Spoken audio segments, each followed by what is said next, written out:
प्रतिभा knowledge centre में सभी दोस्तों का स्वागत, अभिनंदन। नमस्कार दोस्तों, कैसे हैं आप सब? उम्मीद करता हूं अच्छे होंगे। प्रतिभा नॉलेज सेंटर चैनल में आपका हार्दिक स्वागत और अभिनंदन करता हूं। सबकी दीपावली बहुत अच्छे से बीती होगी, सबने अच्छे से दीपावली मनाई होगी। ये दीपों का पावन त्योहार एक साल में आता है और भारतवर्ष में बड़े ही धूमधाम से मनाया जाता है। दोस्तों, पुनः एक बार दीपावली की हार्दिक शुभकामनाएं और अभिनंदन। दीपावली की राम राम सभी को। दोस्तों, एक बार पुनः इसी श्रृंखला में प्रतिभा नॉलेज सेंटर पर एक टॉपिक जो बहुत ही महत्वपूर्ण है और रोजगार देने से संबंधित है, इसलिए उस टॉपिक पर आज चर्चा करने वाला हूं मैं। दोस्तों, रोजगार की आज बात की जाए तो कोरोना काल में रोजगार बहुत अति आवश्यक एक अंग है प्रत्येक व्यक्ति का, प्रत्येक समाज का। तो रोजगार की महती आवश्यकता को देखते हुए अन्य विभाग से संबंधित टॉपिक है, परंतु फिर भी बना रहा हूं और ये बहुत महत्वपूर्ण टॉपिक हो सकता है आप लोगों के लिए। तो इसको बहुत ही गौर से सुने, लास्ट तक सुने, और टॉपिक थोड़ा लंबा होगा तो लास्ट तक सुनिएगा। बहुत महत्वपूर्ण, एक एक जानकारी बहुत महत्वपूर्ण है, इसलिए लास्ट तक सुनिएगा। ये टॉपिक है जिला रसद विभाग से। रसद विभाग के अंदर उचित मूल्य की दुकानें, जहां पर उचित मूल्य पर गेहूं, चावल और चीनी और केरोसिन वगैरह प्राप्त किए जाते हैं। तो उचित मूल्य की दुकानों का आवंटन किया जा रहा है। सभी राजस्थान के सभी जिलों के अंदर ये भर्ती निकली हुई है और इसमें क्या क्या जो है आवश्यक शर्तें हैं, किस प्रकार की प्रायोरिटी तय की जाती है, क्या आवेदन लगेगा, आवेदन में क्या क्या जो है दस्तावेज लगने वाले हैं, उनके संबंध में सभी बात करूंगा। श्री गंगानगर जिले के अंदर कहां कहां पद रिक्त है वो भी बात करूंगा। अन्य जिलों के संबंध में जिला रसद कार्यालय से आप जानकारी प्राप्त कर सकते हैं। बाकी जो शर्तें हैं, योग्यताएं हैं, आवेदन के साथ में जो दस्तावेज लगने हैं वो लगभग सभी जगह समान रूप से लगने हैं। तो दोस्तों, शुरू करते हैं। सार्वजनिक वितरण प्रणाली पीडीएस के तहत जो 1997 में लागू हुई थी के तहत उचित मूल्य की दुकान जो रिक्त है और या नव सर्जित की गई है, उन दुकानों के लिए आवेदन मांगे जा रहे हैं।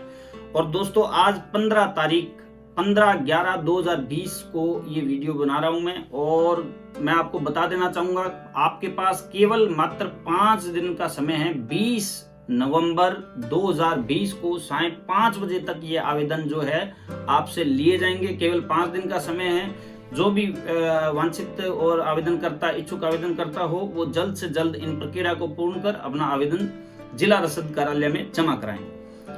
तो दोस्तों, आवेदन केवल और केवल जिला रसद कार्यालय से प्राप्त किया गया ऑफलाइन आवेदन ही मान्य होगा। मैं आपको यहाँ बता देना चाहूंगा, ऑनलाइन आवेदन यहाँ मान्य नहीं होगा।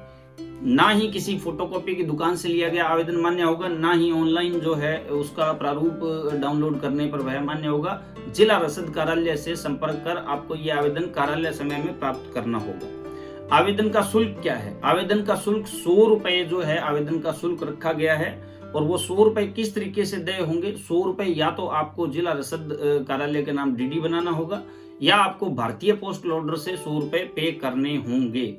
दोस्तों, पुनः तारीख बता देता हूं, 20/11/2020 साढ़े 5 बजे तक अंतिम तारीख है। तो ये जो है आवेदन के संबंध में कुछ जानकारियां थी। अब मैं आपको शर्तों के बारे में बता देता हूं, क्या क्या शर्तें हैं। आवेदन पत्र मैंने आपको बता दिया, निर्धारित प्रारूप में करना होगा। एक फोटो साथ में लगानी होगी और एक फोटो उसके साथ में अलग से देनी होगी। नवीनतम फोटो आपको देनी होगी। शहरी क्षेत्र में जो दुकान की अधिकारिता है, शहरी क्षेत्र का जो आवेदक होगा वह जो दुकान की अधिकारिता है, जैसे एक दुकान वार्ड नंबर 2 में स्थित है और उसकी अधिकारिता वार्ड नंबर 1 और वार्ड नंबर 3 आते हैं, तो वह उसी वार्ड से संबंधित, उसी वार्ड का निवासी होना चाहिए। मैं पुनः बता दूं, शहरी क्षेत्र में जो दुकान है उसकी अधिकारिता में आने वाले वार्डों का वह व्यक्ति निवासी होना चाहिए। ग्रामीण क्षेत्र में जो दुकान है उस पंचायत के किसी भी चक का, किसी भी गांव का वह आवेदनकर्ता हो सकता है। आवेदनकर्ता वहां का है, इसके लिए आपको वोटर लिस्ट, मूल निवास, परिचय पत्र या आधार कार्ड या जन आधार कार्ड संलग्न करना होगा। आवेदक की आयु क्या है? आवेदक की आयु 21 वर्ष से 45 वर्ष तक होनी चाहिए। अर्थात 20 नवंबर 2020 को आपकी आयु 21 वर्ष हो जानी चाहिए यदि आप आवेदन करने के इच्छुक हैं तो। शैक्षणिक योग्यता के रूप में दोस्तों स्नातक उत्तीर्ण आवश्यक है, स्नातक की होनी चाहिए और कंप्यूटर का ज्ञान होना चाहिए। 3 माह तक का कोई भी आपके पास में कोर्स होना चाहिए। न्यूनतम कोर्स RSCIT होता है। यदि कंप्यूटर का कोर्स नहीं भी है तो उस आवेदक को एक शपथ पत्र देना होगा, जिसमें ये आपको मेंशन करना होगा, लिखना होगा कि आप यदि चयनित होते हैं तो आप 6 माह के अंदर वह कंप्यूटर प्रशिक्षण प्राप्त कर लेंगे। ये शैक्षणिक योग्यता से संबंधित थी। इसके अलावा आवेदन पर जो भी घोषणाएं हैं वो आपको 50 रुपए के 50 रुपए के आपको शपथ पत्र पर नोटेरी से अटेस्टेड करवा करके देनी होगी।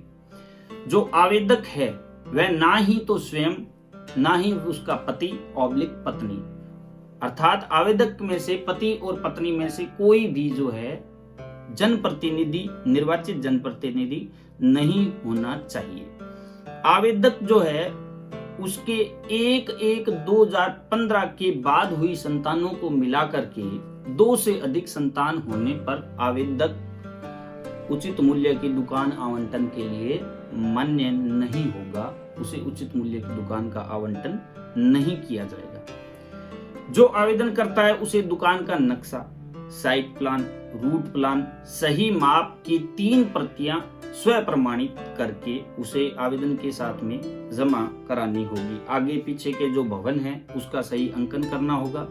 यदि दुकान आपके किराए की है तो आपको अनुबंध की प्रति वहां पर आवेदन के साथ में लगानी होगी। यदि दुकान आपके स्वयं की है तो आपको रजिस्ट्री या पट्टे की फोटो प्रति वहां पर संलग्न करनी होगी। आवेदन के साथ आवेदक को 1 लाख रुपए तक का तहसीलदार से जारी हैसियत प्रमाण पत्र संलग्न करना होगा। मैं मित्रों आपको बता देना चाहूंगा, यहाँ हैसियत प्रमाण पत्र 6 माह से अधिक यदि पुराना होगा तो वह मान्य नहीं होगा। इसलिए आपको 6 माह के भीतर का या तो हैसियत प्रमाण पत्र देना होगा या नया हैसियत प्रमाण पत्र आपको बनाना होगा। पूर्व में जिन दुकान प्राधिकारियों को गंभीर अनियमितताएं होने के कारण गत 10 वर्षों में जिनका लाइसेंस निरस्त किया गया था, वह आवेदनकर्ता उचित मूल्य की दुकान आवंटन के लिए एलिजिबल नहीं है। वरीयता किस प्रकार से दी जाएगी तो मित्रों यह बता देना चाहूंगा, वरीयता के अंदर ग्राम सेवा सहकारी समिति को प्राथमिकता दी जाएगी, लैंप्स को प्राथमिकता दी जाएगी, दुग्ध उत्पादक सहकारी समिति जो दुग्ध सहकारिता अधिनियम के अंतर्गत पंजीकृत है, इनको सबसे पहले प्राथमिकता दी जाएगी। महिला स्वयं सहायता समूह को प्राथमिकता दी जाएगी जो महिला एवं बाल विकास विभाग के अंतर्गत पंजीकृत है या उनसे प्रमाण पत्र उनको प्राप्त हुआ है और कम से कम 3 वर्ष तक का अनुभव उन्हें मिला है, तो वह वरीयता के अंदर आएगी। द्वितीय वरीयता व्यक्तिगत होगी और वो व्यक्तिगत वरीयता किस आधार पे होगी? सबसे पहली वरीयता है निःशक्त जनों को, उसके बाद में महिलाओं को वरीयता है। महिलाओं में भी कैटेगरी है। शहीद की विधवा वीरांगना को वरीयता है महिलाओं में। फिर उसके बाद में जो विधवा महिला है उसको वरीयता है। फिर उसके बाद परित्यक्ता को जो है वरीयता दी गई है। फिर इसके बाद में जो व्यक्तिगत श्रेणी में आती है उसमें भूतपूर्व सैनिक को वरीयता दी गई है। और इसके बाद में जो अंत में है वो अन्य पात्र बेरोजगार को वरीयता इसमें दी गई है। बेरोजगार व्यक्ति को एम्प्लॉयमेंट एक्सचेंज का पंजीकरण प्रमाण पत्र देना होगा। विधवा और परित्यक्ता को संबंधित विभाग का प्रमाण पत्र देना होगा और निःशक्त जन को स्वास्थ्य विभाग का प्रमाण पत्र देना होगा। ये जो है दस्तावेज के साथ में संलग्न करने होंगे। द्वितीय वरीयता में व्यक्तिगत जो आवेदन प्राप्त होंगे, यदि उसके अंदर कोई व्यक्ति आवंटन, किसी व्यक्ति को आवंटन होता है दुकान का, उचित मूल्य की दुकान का, तो उसकी अधिकतम सीमा 60 वर्ष तक वह व्यक्ति एलिजिबल होगा। अर्थात वह यदि 20 वर्ष का 21 वर्ष का है और उसे अभी आवंटन हो जाता है दुकान का, तो वह 60 वर्ष तक उचित मूल्य की दुकान करने में सक्षम होगा। 2 जो है राजपत्रित अधिकारियों से प्रमाणित चरित्र प्रमाण पत्र की प्रतियां आवेदन के साथ में संलग्न करनी होगी। तो दोस्तों ये थी कुछ जो है आवेदन की शर्तें, आवेदन का प्रारूप क्या होगा, तो पुनः बता देना चाहूंगा बहुत ही कम समय है। 20 नवंबर 2020 को सायं 5 बजे तक आप आवेदन जमा करा सकते हैं। काफी सारे दस्तावेज हैं इसके अंदर, तो जल्दी कीजिए।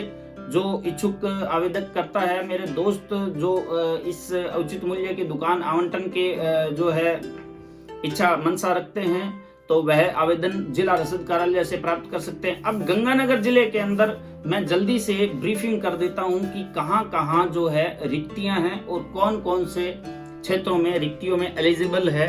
तो मैं बता देना चाहूंगा, गंगानगर तहसील के अंदर की सबसे पहले मैं आपको बता देता हूं कि 5G छोटी, 18GG, 11LNP, नगर परिषद गंगानगर का वार्ड नंबर 36, 9Z चक, 7Z, 9Z ग्राम पंचायत का गांव मिर्जेवाला के अंदर 2 है, रोहिड़ा वाली। ये तो थी गंगानगर तहसील की। अब सूरतगढ़ के अंदर, सूरतगढ़ में संगर, सरदारपुरा बिक्का, उदयपुर गोदारान, सादकवाड़ा और वार्ड नंबर 1 जो सूरतगढ़ नगर पालिका में स्थित है।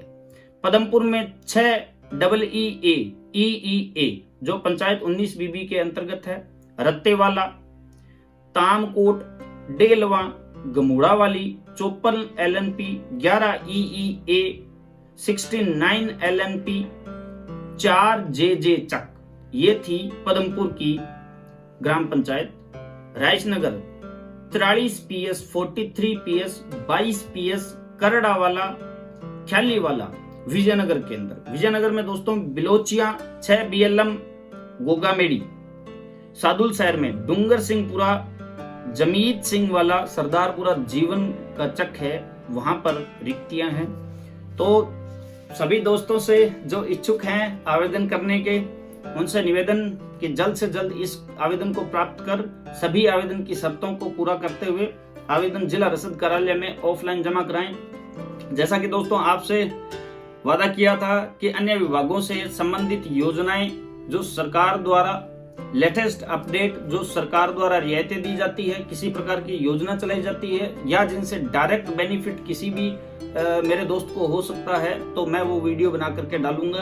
कैसी लगी ये वीडियो कमेंट बॉक्स में लिखकर जरूर बताएं। इसके साथ ही फिर वही दोस्तों पुनः आपसे निवेदन करना चाहूंगा कि सभी मेरे दोस्त वीडियो जो है देख रहे हैं और कुछ मेरे दोस्तों ने सब्सक्राइब भी किया है, पर फिर आपसे निवेदन है 2 सेकंड का वक्त लगना है, लाइक और सब्सक्राइब करें, अधिक से अधिक शेयर करें ताकि किसी भी जरूरतमंद तक इच्छुक व्यक्ति तक ये जो वीडियो है पहुंचाई जा सके। तो प्रतिभा नॉलेज सेंटर की ओर से, चैनल की ओर से आपको बहुत बहुत धन्यवाद वीडियो को देखने के लिए। थैंक यू, गुड नाइट, शुभ रात्रि, सबा खैर।